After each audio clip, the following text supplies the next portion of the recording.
quando ele soltou lá no Instagram que a partir de março ele poderia estar ministrando novamente, eu logo entrei em contato com ele, avisei o pastor, e ele prontamente tinha disponibilidade na agenda. Ele vai falar um pouco mais disso, mas ele vai falar um pouco hoje sobre realidades da nova criação, ele vai fluir nisso, vai ensinar um pouco sobre isso. Mas André, muito obrigado, mais uma vez, publicamente eu quero te agradecer, eu falei isso para você, eu me emocionei muito, eu chorei muito quando eu vi o seu primeiro vídeo, e eu tive aquele delayzinho, poxa, talvez eu nunca mais poderia vê-lo, mas que alegria poder ter você aqui conosco, de verdade, obrigado, tá? Uma honra. Obrigado, fica à vontade.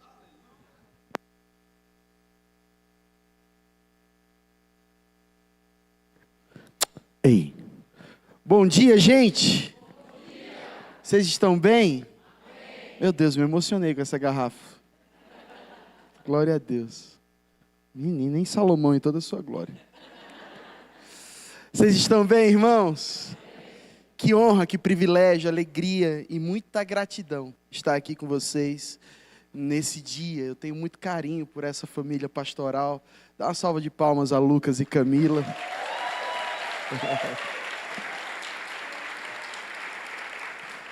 A gente se congregou junto durante um bom tempo e tive o privilégio de cantar no casamento deles estarem no meu casamento, e a gente tem uma parceria de coração há muito tempo. Amém? E eu fico tão honrado pelo convite também do pastor Maico e da Karen, de saber que o Rema está um sucesso aqui em Arujá, de saber que a igreja já está com um bom problema de espaço. Eu tive o privilégio de conhecer a igreja quando ainda era, pastor Lucas, lá numa outra igreja, acho que foi na primeira igreja que vocês se reuniram, numa outra estrutura, enfim, e ver a grandeza do que Deus está fazendo aqui. Tantos amigos e irmãos, não vou falar o nome de todo mundo, que eu vou pecar, vou errar e vou esquecer de alguém. Então, obrigado pelo carinho de vocês, obrigado pelas suas orações, pela minha vida. Se o Senhor me der inspiração, eu compartilho um pouco do que eu tenho vivido nesses últimos tempos. Amém? Amém. Glória a Deus. Está animado, motivado? Amém. Levanta a tua Bíblia, vamos fazer uma boa confissão de fé. Diz comigo, essa é a minha Bíblia. A poderosa palavra de Deus, a verdadeira, infalível e imutável palavra da fé. Eu sou o que ela diz que eu sou. Eu tenho o que ela diz que eu tenho. Eu posso o que ela diz que eu posso. E nunca mais a minha vida será a mesma. Agora faz uma confissão de fé comigo. Eu sou forte, inteligente, obediente, feliz, animado, motivado, inspirado, capacitado, criativo. Eu sou o melhor de Deus andando sobre a terra. Você pode fazer um barulho bom aí? Glória a Deus. Palavras de fé criam realidades, irmãos. E é sobre isso que nós vamos aprender nessa manhã. Realidades da nova criação. Mas antes de começar propriamente a ministrar, não posso deixar de mandar um abraço da minha igreja lá em Floripa. Você não sabe, eu sou pastor do Verbo da Vida lá em Floripa, um lugar difícil para viver, gente. Ora por mim, para eu não desistir, perseverar. Já estamos pastoreando lá a obra há 15 anos. Sou casado com a Bia, pai do Benício, ministro do Evangelho, do Rema. Sou professor do Rema há exatos 20 anos. Eu comecei a dar aula no Rema com 22 anos de idade e continuo nessa visão, animado e motivado com essa escola, porque eu sei o que ela fez na minha vida, por meio da palavra de Deus. Tenho o privilégio também de ser professor da escola de ministros, privilégio de ser cantor e compositor. Então vou dar a você 10 segundos para você ver aí no seu celular, se você está me seguindo aí na sua plataforma musical. Se não tiver uma falta de absurdo, começa a me seguir. Eu tenho o privilégio também de ser escritor e já compartilhei com vocês, das outras vezes que eu vim aqui, o meu livro Segredo de Viver Feliz, lançado pela editora Rema Brasil Publicações, um livro que fala sobre a nossa alegria em Cristo Jesus, viver feliz, não é sem querer, é de propósito. E eu estou compartilhando pela primeira vez o meu novo livro, Algo Novo Está Por Vir. O seu futuro não está só no seu amanhã, está dentro de você hoje. Esse livro o Senhor me inspirou a escrever no início da pandemia e eu finalizei no início de 2024 e lancei já em fevereiro do ano passado. E eu tenho recebido muitos testemunhos de pessoas que estão voltando a ter esperança, expectativa com a vida. Afinal de contas, a nossa esperança é o próprio Deus, amém? É Ele quem nos enche de esperança e de toda paz. Então, no final do nosso encontro, eu vou estar lá atrás para te dar um abraço, tirar uma foto contigo, dedicar o livro. Mas, por favor, tem fila, fica tranquilo, vai dar para todo mundo. Amém, gente? Você está pronto? Amém. Fala comigo, realidades da nova criação. Particularmente, essa matéria me afeta profundamente. 20 anos depois de começar a ensinar na escola, 25 anos depois de começar a fazer essa escola bíblica, eu tive o privilégio de me formar no Rema em 2001, 2002, quando em Natal, na minha cidade original, Rio Grande do Norte, eu fui impactado por essa palavra, por meio dessa escola, e o assunto de realidades da nova criação se tornou um dos temas da minha vida, porque basicamente realidades da nova criação se trata de tudo aquilo que nós somos, temos e podemos em Cristo Jesus.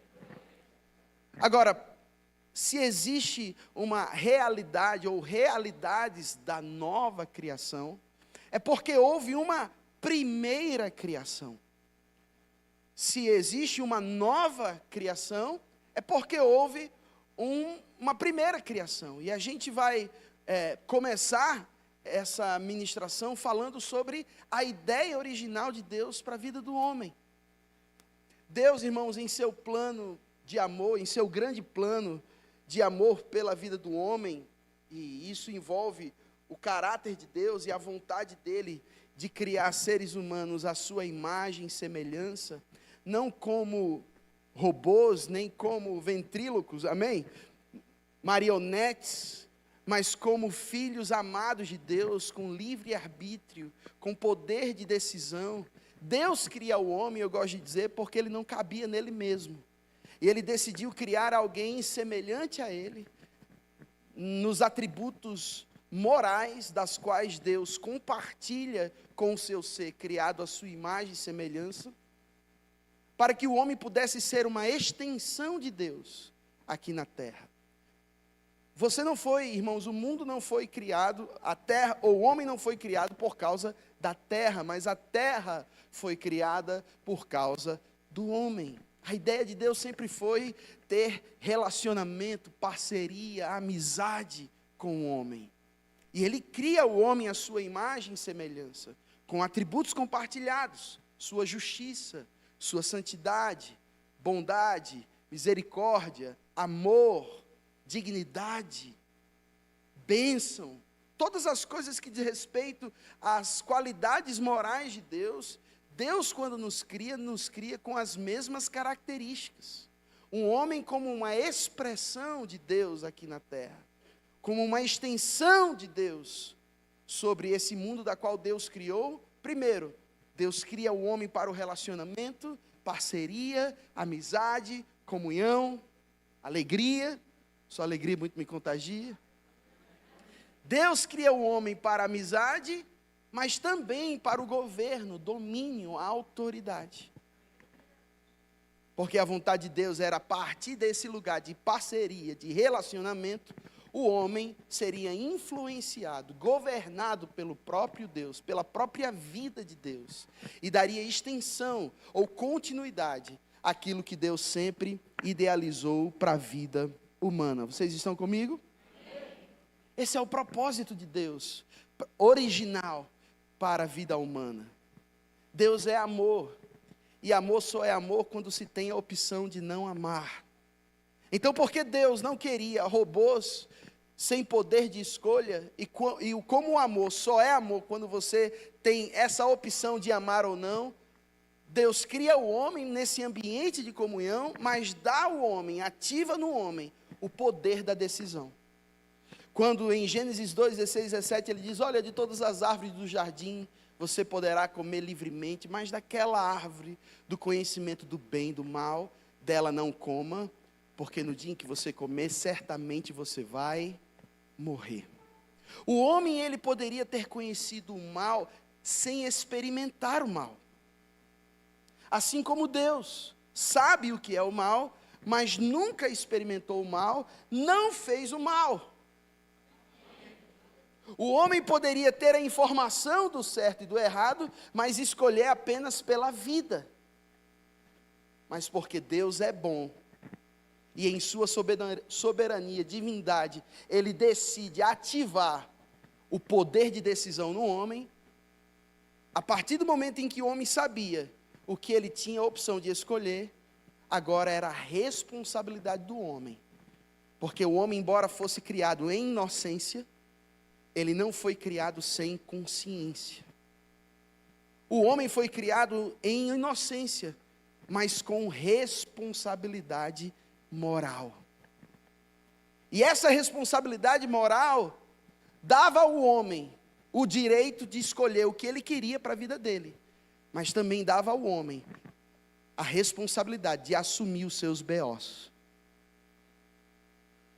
Oi, som, teste, 1, 2. Amém? Assim como tudo na vida, havia um fator de risco em Deus criar o homem. Porque Deus não quis criar o homem sem o poder de escolha, Ele criou o homem dando a ele a liberdade de tomar a decisão que ele desejava. Porque a quem nós mais amamos é a quem nós mais obedecemos. Assim como tudo na nossa vida existe fator de risco. Você já parou para pensar quantas pessoas não querem ter filhos nos dias atuais, porque elas têm medo do mundo atual? Acham o mundo muito difícil, complicado, perigoso. Então, se for para ter um filho nessa condição, eu prefiro não ter. É um direito seu. Vocês estão comigo? Mas você vai perder o privilégio da experiência de ser pai. Assim como você pode decidir nunca querer andar de carro, porque você tem medo do que pode acontecer, caso você dirija. Mas você vai passar pela experiência de ter que se virar de outra forma. Vocês estão comigo? Você pode querer nunca investir, empreender na sua vida, porque você tem medo da perda do que pode acontecer. Tem risco. Mas você também vai perder o benefício da experiência de prosperar a níveis maiores, porque você decidiu acreditar em fazer aquilo que você gostaria de fazer. O que eu quero compartilhar com você? Tudo na vida tem risco. E Deus, quando cria o homem com livre-arbítrio, correu um risco. Mas graças a Deus, irmãos, eu e você, fomos um risco na qual Deus acreditou que valia a pena. Então Ele nos cria, e o plano A original de Deus, sabe qual era? Que o homem nunca tivesse pecado. O que é pecar? É ficar contra Deus na intenção do coração. É desconsiderar a integridade da palavra de Deus. Pecar é errar o alvo. É ficar contra Deus na intenção do coração. Pergunta: Deus criou o homem para o pecado? Mas o homem poderia pecar? Sim. Mas graças a Deus, Deus é bom, poderoso, soberano. Amém? E em sua onisciência, Deus já havia planejado o plano B. Pastor, Deus tem plano A e B? Tem. Você pode não concordar, mas a redenção não é um plano A, é um plano B. Porque Deus não criou o homem para ser redimido. Ele criou o homem para nunca precisar cair.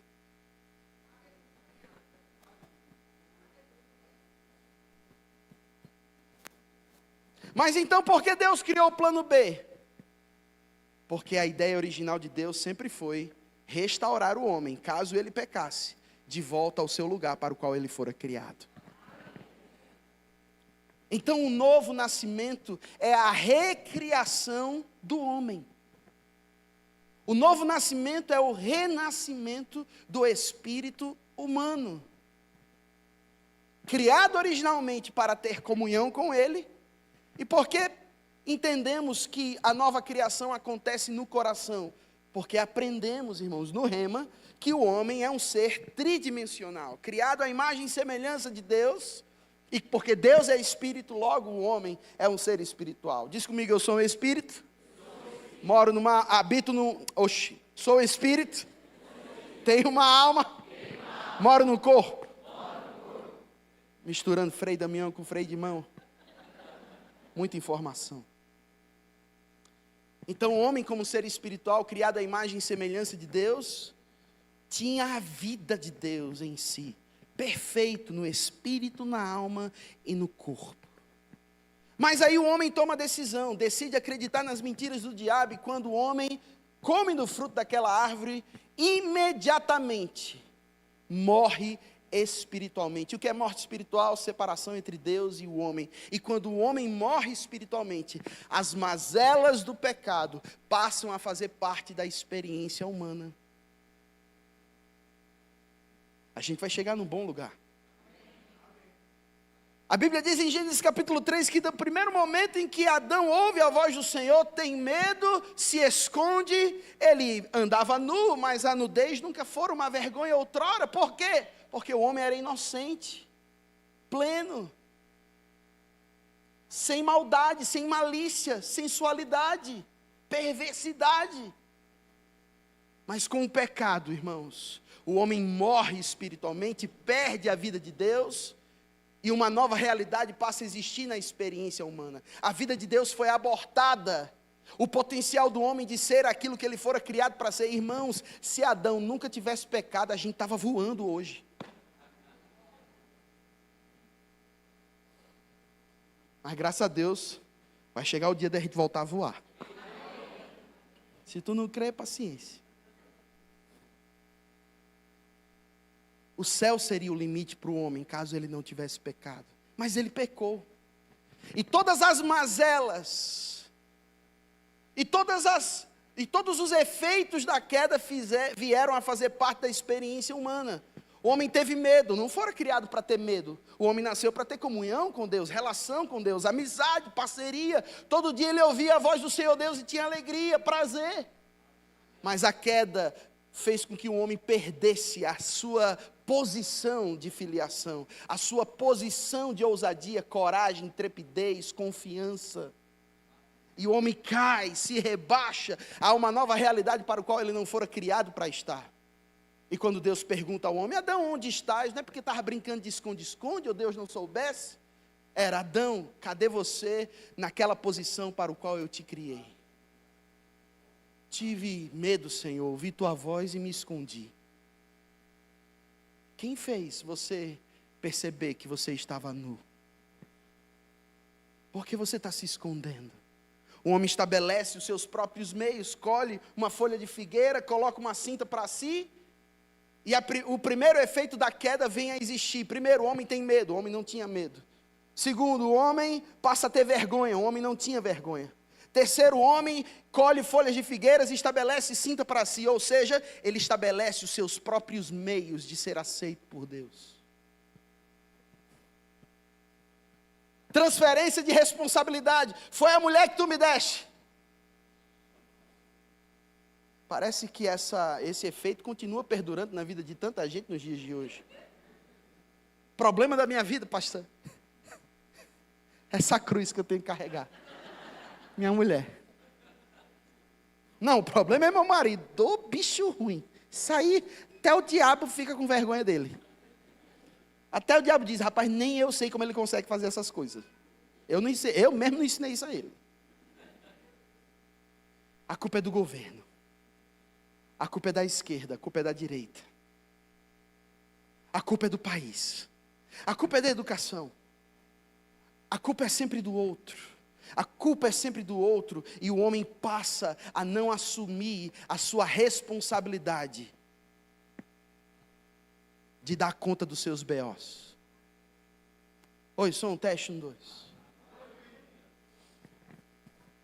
Consequentemente, irmãos, os nossos sentimentos ficaram afetados. Consequentemente, o homem perde a sua identidade, clareza de propósito. O homem perde razão de existir, e a vida se torna penosa, sofrível, difícil. Mas essa nunca foi a ideia original de Deus para a vida do homem. O homem agora passa a ser vítima das circunstâncias. vítima do ambiente na qual ele cresceu, vítima das opiniões alheias, escravo dos seus próprios sentimentos, governado pelas suas emoções decaídas. O homem passa a criar religiões, e Deus nunca quis uma religião, irmãos, porque religião é toda tentativa humana de se alcançar a Deus por meio dos seus próprios meios. Deus nunca quis religião, Deus sempre desejou relacionamento. Mas com a queda, o homem passa a criar religiões com o propósito de preencher o vazio existencial. O homem passa a ser escravo de si mesmo, e acreditando na sua pretensa ou falsa religiosidade ou liberdade, ele acredita numa liberdade na qual de fato ele é escravo. Escravo dos seus sentimentos mal governados, escravo das suas mazelas, escravo do medo, do pecado, da falta de identidade. E o homem passa agora a desejar viver sendo aceito com base no que possui. Então, se eu tiver a casa dos sonhos, eu serei bem-sucedido. Se eu tiver o emprego dos sonhos, eu serei aceito pela sociedade. Se eu vestir a roupa nova, atual, eu serei bem aceito. Mas nada disso preenche, nada disso satisfaz, porque a necessidade do homem só é preenchida pela sua própria fonte, pelo seu próprio Criador. Então, nós crescemos no meio cristão e evangélico entendo o que eu vou falar aqui, e eu espero depois ser convidado novamente para estar aqui. Mas nós crescemos com um conceito, muitas vezes, correto, porque é um conceito baseado na nossa perspectiva. Perspectiva nada mais é do que a forma como nós entendemos, enxergamos as coisas. E na nossa perspectiva humana, nós crescemos com a consciência de que tudo é sobre Ele. Tudo é sobre Jesus. E de fato, na minha perspectiva humana, tudo é sobre Cristo. Tudo é sobre Ele. Por quê?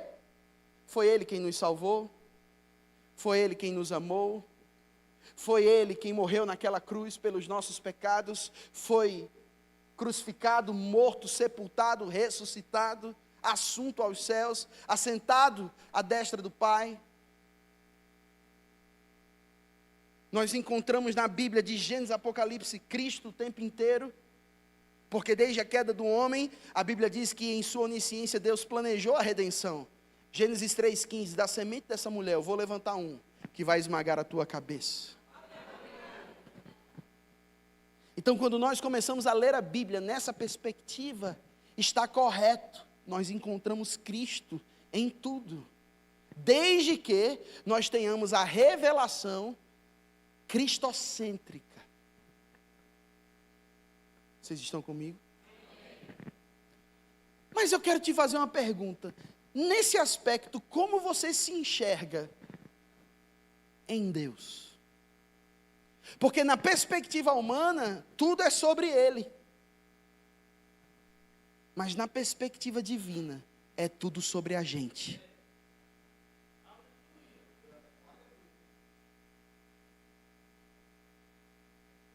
Nenhum amém. Vou falar em aramaico. Na perspectiva humana, nossa, tudo que nós lemos na Bíblia se trata sobre Jesus. Mas na perspectiva divina, tudo se trata sobre a gente.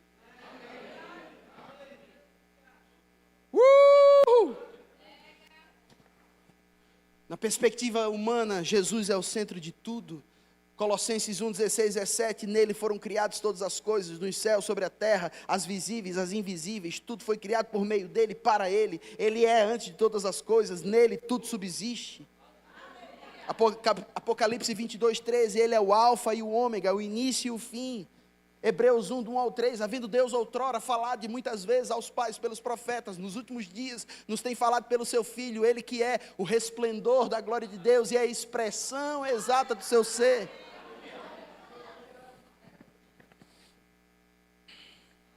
Atos 4,12, ele é o fundamento da salvação, não há outro nome pelo qual devamos ser salvos. 1 Timóteo 2,5, ele é o mediador entre Deus e o homem. Então, na nossa perspectiva, Jesus é o centro de tudo, ele é a referência suprema da nossa fé, e sem ele, irmãos, nós não temos acesso ao Pai. Mas agora, eu quero trazer a você uma perspectiva de que tudo é sobre a gente, porque essa é a perspectiva divina. Tudo é sobre nós. Por que tudo é sobre a gente? Na perspectiva divina. Aí eu tenho, por um acaso, capacidade de ter a perspectiva divina? Tem. Como? Lendo a Bíblia. Porque a Bíblia são os pensamentos de Deus ao nosso respeito. É a palavra de Deus sobre a nossa vida. Do ponto de vista de Deus, Ele sempre pensou no homem como o centro do seu plano. Efésios 1, 4 ao 6, porque Deus nos escolheu nele, antes da fundação do mundo. Então, irmãos, e será que isso não nos liberta de uma vida onde nós vivemos todos os dias com um senso de indignidade, de complexos de inferioridade, de sentimento de inadequação, de incapacidade? Ei, Ele te escolheu, antes do mundo existir, para que eu e você pudéssemos ser o quê? Santos. Onde estão os santos aqui nessa manhã? Irrepreensíveis, ou seja, nada que nos desabona, que nos comprometa, para sermos santos e irrepreensíveis diante dEle, na presença dEle, e em amor nos predestinou para a adoção de filhos por meio de Cristo, segundo o propósito da sua vontade, para o louvor da sua glória. Na perspectiva divina, é tudo sobre um homem. Gênesis 1, 26 ao 28. Ele nos criou a sua imagem e semelhança. Amém? Mas o homem pecou, aprendemos isso. Decaiu da glória de Deus. A Bíblia diz em Romanos 3, 23, todos pecaram e destituídos, carentes estão da glória de Deus. Mas eis uma revelação poderosa do rema. Olha aí para a pessoa que está do seu lado. Fala para ela, depois do verso 23... sempre tem o verso 24. A religião nos ensina que nós estamos destituídos da glória de Deus, porque ela sempre vai procurar justificativas para aceitar a mediocridade como sendo algo normal na vida do homem. Mas depois do 23, vem o 24, mulher. Justificados, pois, pela fé. Vocês estão comigo, irmãos? Oh, aleluia! Então a queda não anulou o plano original de Deus para a nossa vida. Romanos 5,17. Nós recebemos a abundância da graça e o dom da justiça para reinarmos em vida por meio de um só Jesus Cristo. Então, tudo que diz respeito ao que Deus fez em Cristo, foi pensando em quem? Em nós. Qual é o ideal, irmãos, que nós tenhamos em nossa vida? O encontro das duas perspectivas. Tudo é sobre Ele e tudo é sobre nós. Tudo é sobre Ele, fará com que eu e você vivamos gratos, temerosos no bom sentido de honrar ao Senhor pela grande obra da salvação, e ter a consciência de que tudo é sobre a gente, restaura a nós o que nós mais desejamos ter na vida, a dignidade e a identidade de sermos filhos amados de Deus. Então olha aí para a pessoa que está do seu lado e fala para ela, ei, fique tranquilo, você já é em Cristo o que você tanto tenta ser.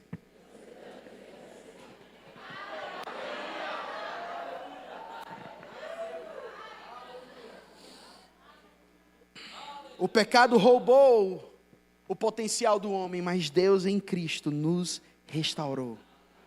O pecado distorceu a nossa realidade. E não apenas isso, ele comprometeu, ele distorceu a nossa personalidade. O pecado trouxe como efeito, irmãos, traumas, tragédias, mazelas. sentimentos desalinhados com a nossa real identidade em Cristo Jesus. Mas eu quero te lembrar, e eu vim aqui lá de Floripa para te dizer, você não é o que você sente.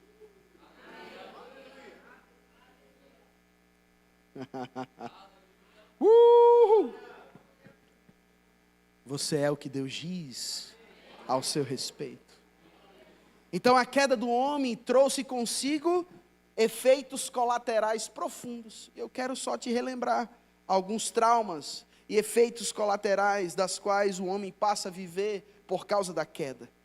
Esses efeitos colaterais, eles são visíveis na vida daqueles que não estão em Cristo, mas você acredita que esses efeitos colaterais também estão visíveis naqueles que nasceram de novo, mas não têm consciência da sua nova identidade em Cristo?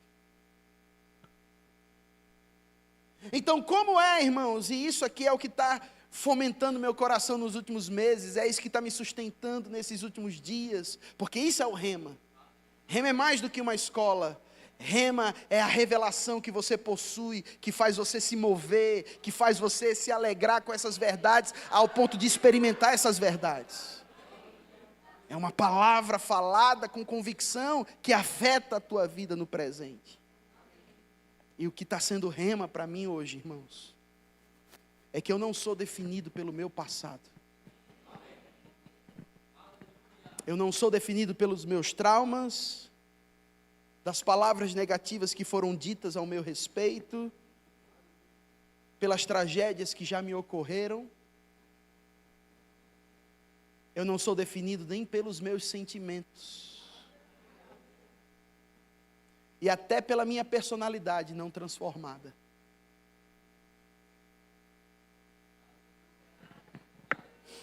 Vocês estão comigo?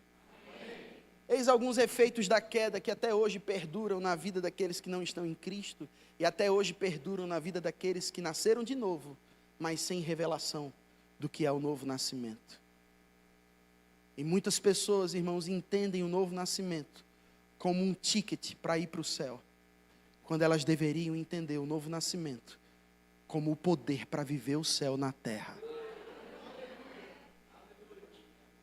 Os efeitos que o homem passa a experimentar por causa da queda é rejeição, sensação de não pertencimento e de não ser amado. E se você se percebe, e eu falo isso com muito amor, temor, tremor, compaixão, mas confiança de te encorajar a pensar sobre isso. Se você o tempo inteiro está lidando com um sentimento de rejeição, a nova criação ainda não se tornou a sua nova identidade. Se o tempo inteiro estamos vivendo, irmãos, com esse sentimento de inadequação, ainda não aprendemos a ser definidos o suficiente pelo novo nascimento. Outro efeito do pecado, da queda, é culpa e condenação. E se nós nos sentirmos o tempo inteiro com a sensação de que nós não somos nunca bons o suficiente para fazer a vontade de Deus, ou para corresponder às expectativas que Ele tem ao nosso respeito, a nova criação ainda não se tornou uma realidade em nós. Medo e insegurança, que nada mais é do que a incapacidade de confiar em Deus e em si mesmo. Se a gente sempre se percebe com medo de tomar decisões, inseguro de acreditar no chamado, no potencial, no valor, nas palavras que Deus diz ao nosso respeito, nós ainda não estamos vivendo a experiência do novo nascimento. Baixa autoestima e identidade distorcida. Quantos de nós não fomos, irmãos, feridos, machucados e definidos com base nos nossos traumas do passado, nas experiências negativas que tivemos? Quantas pessoas não experimentaram uma personalidade ferida e eles acabam se definindo por características do velho homem? Já parou para pensar nisso? Rapaz, eu sou assim mesmo, impaciente. Eu sou assim mesmo, sentimental. Isso sou eu. Eu não gosto de... eu sou tímido. Eu nunca gostei de fazer... Eu não sei nem porque eu estou falando. Mas você está se aceitando debaixo da realidade do velho homem ou do novo homem?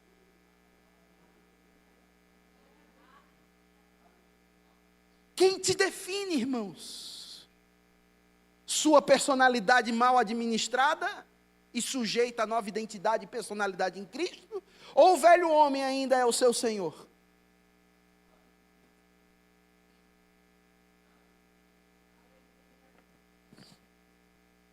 Vítimas do ambiente. Quantas pessoas não vivem presas a rótulos de palavras malditas que ouviram dos pais, dos professores, dos amigos, até de líderes?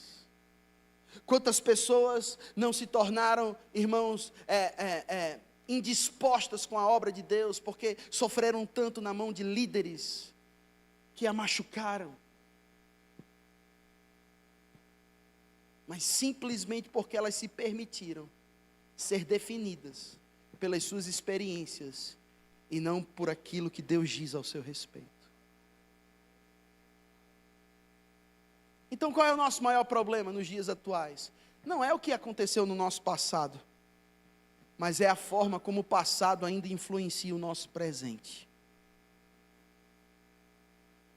E essa é a beleza da nova criação. 2 Coríntios 5,17 é o tema base dessa matéria. Se alguém está em Cristo. Vamos lá, gente, vamos lá. Se alguém está em Cristo. Irmãos, quem aqui está em Cristo? Então, se alguém... Olha a revelação. Quer ver a revelação? Oh, aleluia. Se alguém está em Cristo. E o que significa estar em Cristo? Irmãos, todas as vezes que você encontrar na sua Bíblia, nas epístolas, cartas escritas para a igreja, de Romanos até Apocalipse, essas preposições em Cristo, nele, por meio dele, em quem, no qual, é hora de você anotar, sublinhar, colocar na primeira pessoa, porque está se referindo sobre quem nós somos, temos e podemos em Cristo. Então, olha para mim, por favor. Se alguém está em Cristo, e literalmente eu e você fomos colocados nele. Então, a vida dele passa a ser a nossa vida. O que ele é passa a ser o que nós somos. O que ele tem passa a ser o que nós temos. O que ele pode passa a ser o que nós podemos. 1 João 2,6, aquele que diz que permanece nele. Quantos aqui estão nele? Então olha aí para a pessoa que está do seu lado. Então ande como ele andou.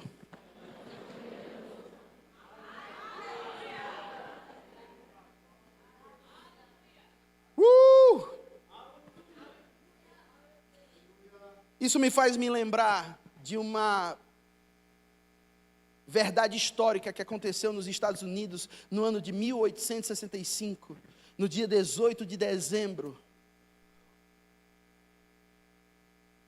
O americano e todos os escravos dos Estados Unidos receberam uma carta de alforria através do presidente Abraham Lincoln. E a partir do dia 19 de dezembro de 1865, legalmente, todo escravo era livre por posição.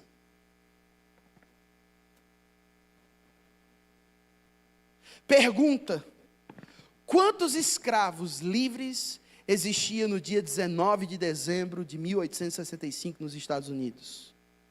Todos. Experimentalmente. E aí vem uma beleza incrível nas realidades da nova criação. Se alguém está em Cristo, é uma nova pessoa. Sua alegria me emociona. É uma nova criatura. Não, vou falar de novo. Se alguém está em Cristo, é uma nova pessoa, tem uma nova identidade, possui uma nova personalidade. As coisas velhas, que coisas velhas são essas? Sua velha humanidade, com os efeitos da queda. Se outrora você era tímido, agora em Cristo você tem o direito a ser ousado. Se outrora você era envergonhado, agora você anda com a cabeça erguida. Se outrora você se sentia pobre, agora você se percebe rico. Se outrora você era complexado, agora pela nova identidade em Cristo, você tem o mesmo valor que Cristo tem, porque você está nele.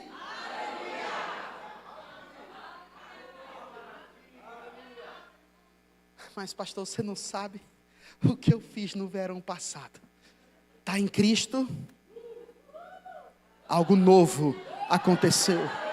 O velho homem morreu com seus efeitos, com as suas práticas, com a sua velha identidade, ficou para trás, eis que tudo se fez novo. Em outras palavras, a carta de alforria foi dada.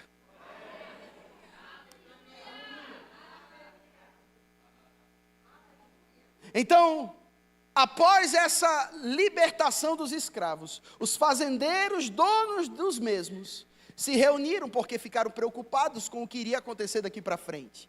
Fizeram uma assembleia, uma reunião, e um líder se colocou no meio deles, e as dúvidas começaram a acontecer, e perguntas foram feitas. Um fazendeiro se levantou e disse: e agora?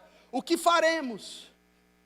Porque eles agora legalmente possuem o direito de serem livres. Nós não somos mais seus donos. Então esse líder dos fazendeiros disse: impeça-os, que os escravos descubram a verdade. Não deixe a informação chegar até eles, porque enquanto eles não souberem que são livres, continuarão como escravos.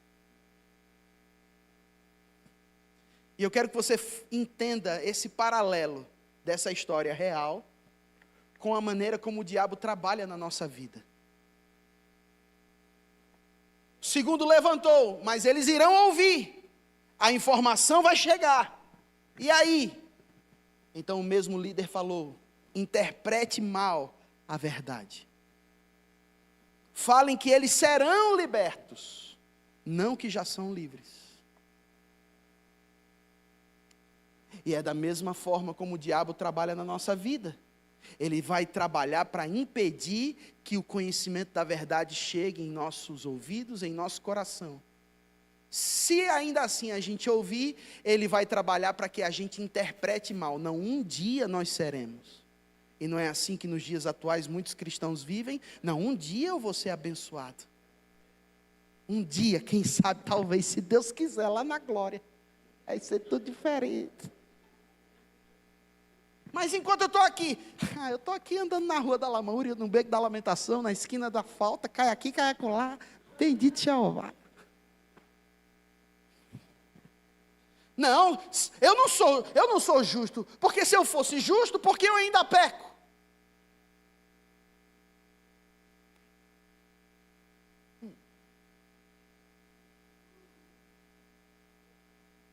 Não, eu não sou abençoado. Se eu sou abençoado, por que eu ainda fico tendo que escolher conta para pagar? Abra minha geladeira, está Gênesis 1, só água e luz. Sachê de ketchup. Uma cebola cortada ao meio.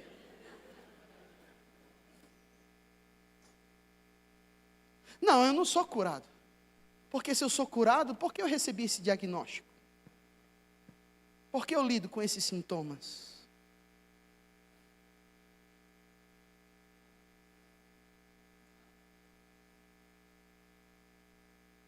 E o terceiro ponto, a terceira forma como o diabo trabalha e como os fazendeiros perguntaram ao seu líder. Eles irão ouvir a verdade, eles interpretarão a verdade, e aí? E a última resposta desse líder foi: faça-os aceitar a sua condição atual. Como você pode pensar que não é mais escravo, se você ainda faz o que os escravos fazem? E é exatamente dessa mesma forma que o diabo tenta trabalhar na vida das pessoas. Ele vai trabalhar para impedir que você escute a verdade. E se você escutar a verdade, ele vai tentar interpretar mal a verdade. E se ainda assim você interpretar corretamente, ele vai jogar na sua cara a sua realidade atual como sendo a sua realidade definitiva. Como você pensa que você é abençoado se você não vive como tal? Como você pensa que é curado se você está lidando com doença? Isso é hipocrisia, diz o diabo.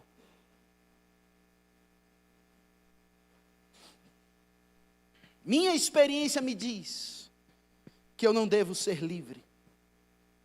Eu ainda me sinto da mesma maneira como eu me sentia antes da proclamação. E quantos cristãos, irmãos, são nascidos de novo, vão para o céu, se Deus quiser, vão para a igreja, são dizimistas, até servem na igreja, mas continuam vazios na revelação do seu potencial, valor, dignidade, propósito.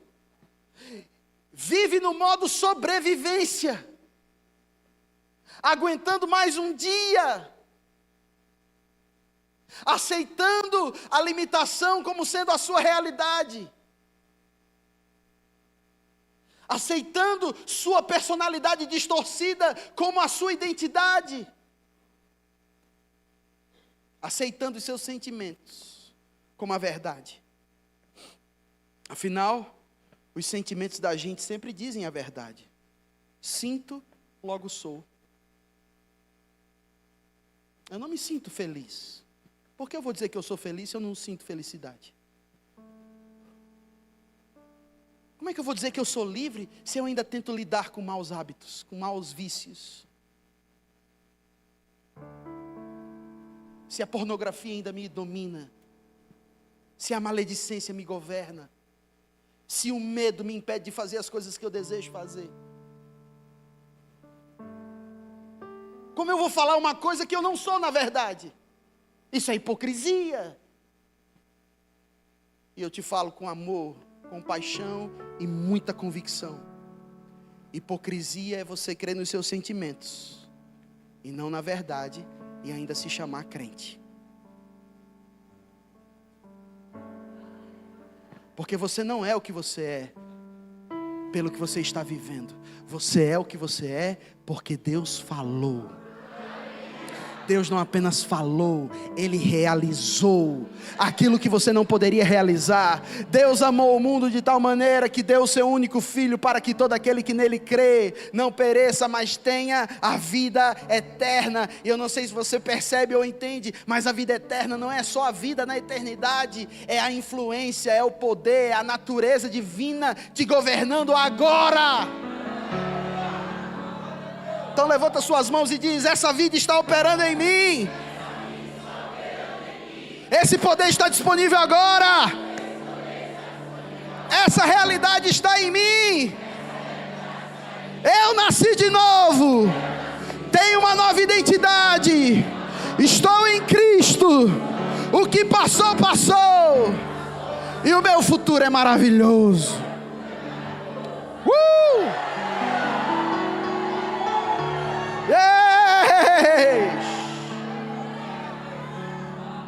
Irmãos, ouça algo. Cristianismo não é algo que você faz, é algo que você se torna. Você não faz para ser, faz porque é. Você já é o que você tanto deseja ser.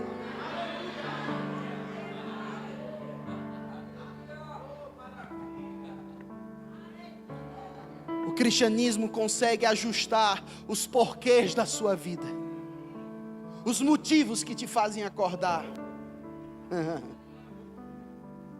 E eu só quero, para a gente terminar, quando o tecladista sobe é porque está na hora de acabar. Eu sei disso porque eu faço isso. No Evangelho, não se pode viver até que se morra.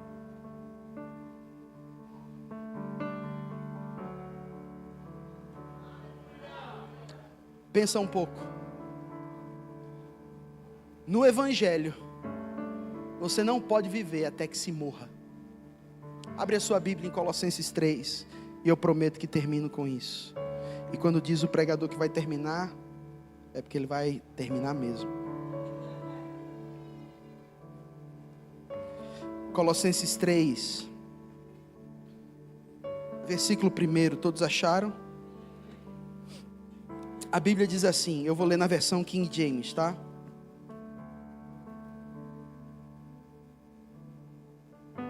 Portanto, visto que fostes ressuscitados com Cristo.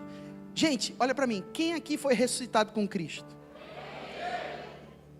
Mas você estava sendo ressuscitado com Ele na hora em que Ele estava sendo ressuscitado fisicamente? Não. Quem aqui foi crucificado com Cristo? Mas você estava lá morrendo com Ele na cruz? Fisicamente? Você morreu com Ele fisicamente? Essa é uma posição espiritual e é um processo legal da justiça, a qual nós chamamos de substituição e identificação. Para que eu e você pudéssemos ser quem Jesus é, Ele teve que se tornar quem nós éramos, para que nós possamos assumir quem Ele é. Então, na mente de Deus, quando Cristo estava morrendo na cruz pelos nossos pecados, lá estava eu e você morrendo juntamente com Ele. Fomos crucificados, fomos mortos, fomos sepultados, mas agora você se alegra, quando Ele ressuscitou, lá estava eu e você sendo ressuscitado.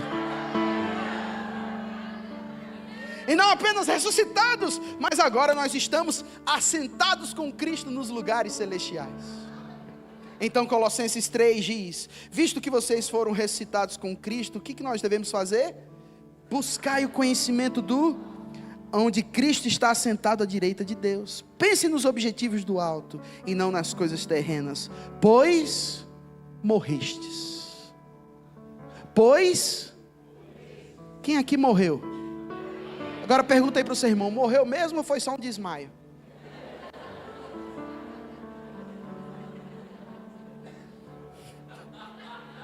Quem aqui morreu para a velha vida? Então por que você está aceitando os seus sentimentos como sendo sua identidade, irmãos? Não há problema em ter sentimentos, foi Ele quem nos deu. Mas os sentimentos desajustados não foi Ele quem nos deu. Isso foi uma herança que veio por meio de Adão. Eu estou down, vou me permitir viver assim. Não, essa não é a sua identidade.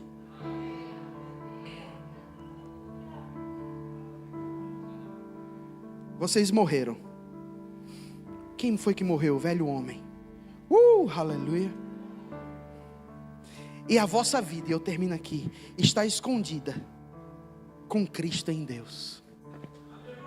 Então, mais uma vez, no Evangelho, no cristianismo, para você viver, você precisa morrer. E o precisar morrer é simplesmente aceitar a revelação de que em Cristo você já foi morto. Mas quem foi que morreu? Não foi o novo homem. Pelo contrário, o novo homem renasceu, nasceu de novo. Mas quem foi que morreu? A velha humanidade, com as suas mazelas, com os seus traumas, com as suas limitações. Aleluia. Então tem gente que está querendo viver, irmãos, uma versão de um homem que precisa morrer. Diz comigo, eu morri.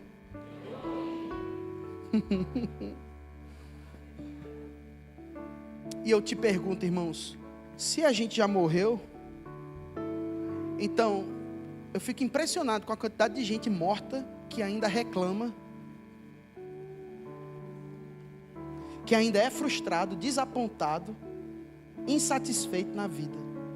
Porque eu nunca vi morto ficar frustrado. Morreu. Você morreu? Então pare de viver ofendido.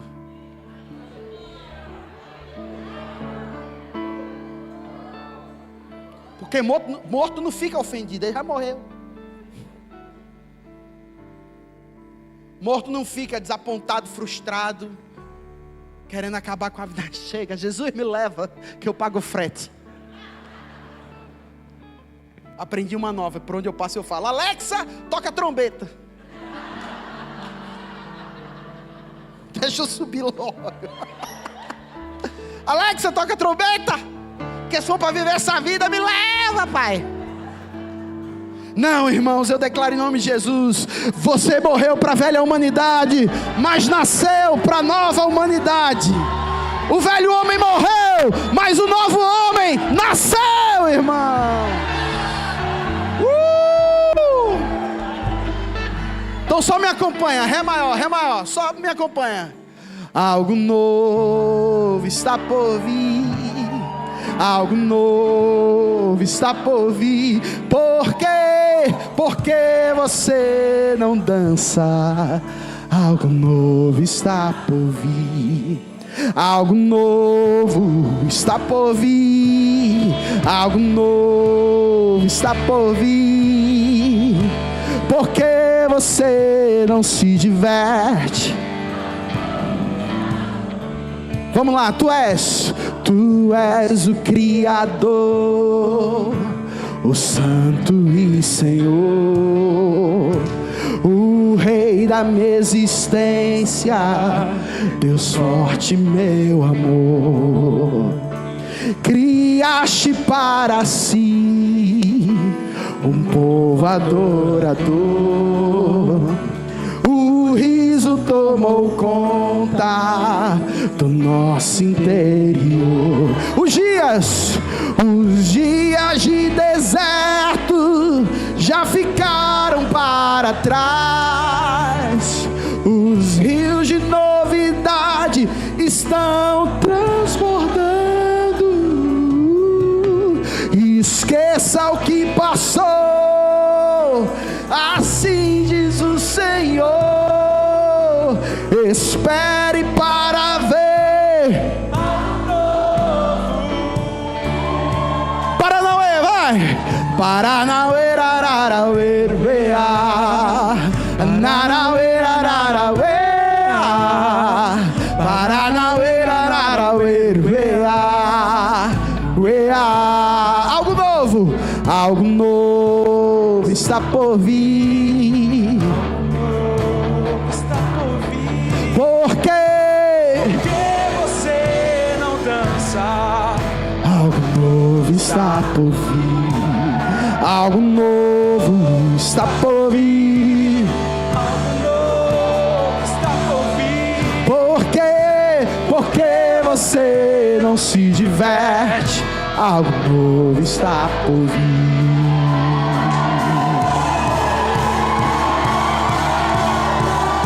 Se eu fosse você, começava a se divertir. Algo novo chegou, chegou. Canta comigo, vai! Oh, oh, oh, oh, oh, oh. Algo novo, algo novo, algo novo, algo novo, algo novo, algo novo, algo novo, algo novo, vinho novo, vinho novo, vida nova, novo som, Roupa nova. vestidos estamos com sua justiça e salvação. Novo céu, nova terra, dias de glória nos esperam. O nosso Deus está trabalhando, tira o pé do chão. Vinho novo, vida nova, novo som, roupa nova, vestidos estamos com tua justiça e salvação. Novo céu, nova terra, dias de glória nos esperam. O nosso Deus está trabalhando, está trabalhando, está trabalhando. Algo novo está por vir. Algo novo está por vir. Por quê? Porque você não dança. Algo novo está por vir. Vai! algo novo está por vir, algo novo. está por vir. Porque você não se diverte. Ah, porque você não se diverte.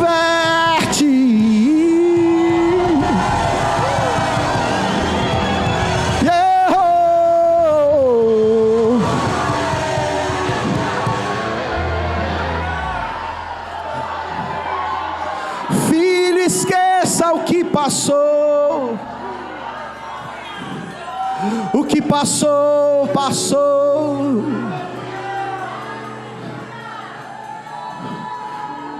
O velho homem morreu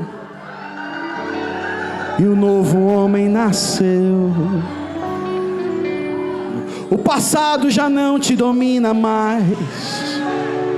Os seus ontem já ficaram para trás. Eu já te perdoei. Eu já não me lembro do velho eu que você era. Eu só sei que eu te amei com amor eterno. Eu te perdoei, te santifiquei e coloquei na minha presença.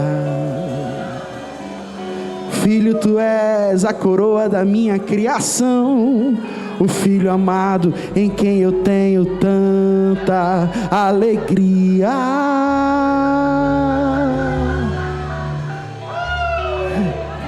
Se levante, se levante, se levante. Velho homem já ficou para trás, e o novo homem em mim se satisfaz.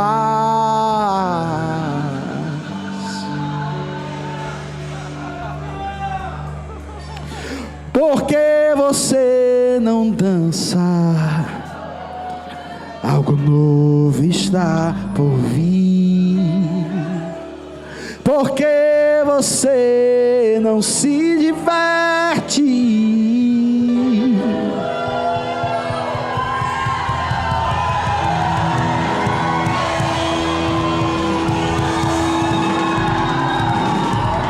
Eu tô vivo, irmão. Eu tô vivo.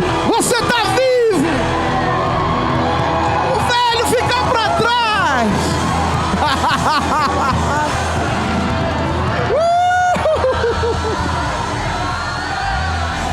Levanta tuas mãos.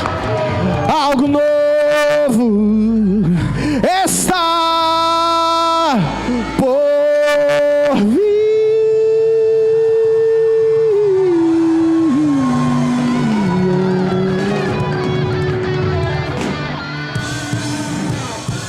Deus abençoe vocês ricamente. Foi uma honra, uma alegria estar nessa manhã aqui com vocês. Igreja linda que eu tenho muito respeito, muita gratidão.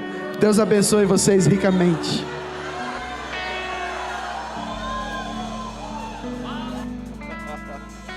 Aleluia, aleluia, aleluia, aleluia. Eu quero que você feche os seus olhos, querido. Talvez você entendeu essa ministração e eu sei que foi um destravar para nós. Nós fomos lembrados de coisas extraordinárias que a palavra tem para as nossas vidas. Mas talvez é a primeira vez que você entra nessa igreja, talvez você já tenha vindo outras vezes, mas eu preciso deixar que você esteja totalmente... Entenda o que eu quero dizer. Deus deseja dar a você a oportunidade de viver aquilo que nós ouvimos aqui. Todos nós tínhamos uma vida, como foi dito, desesperadora. Estávamos todos mortos. O pecado nos separou daquilo que Deus tinha para as nossas vidas.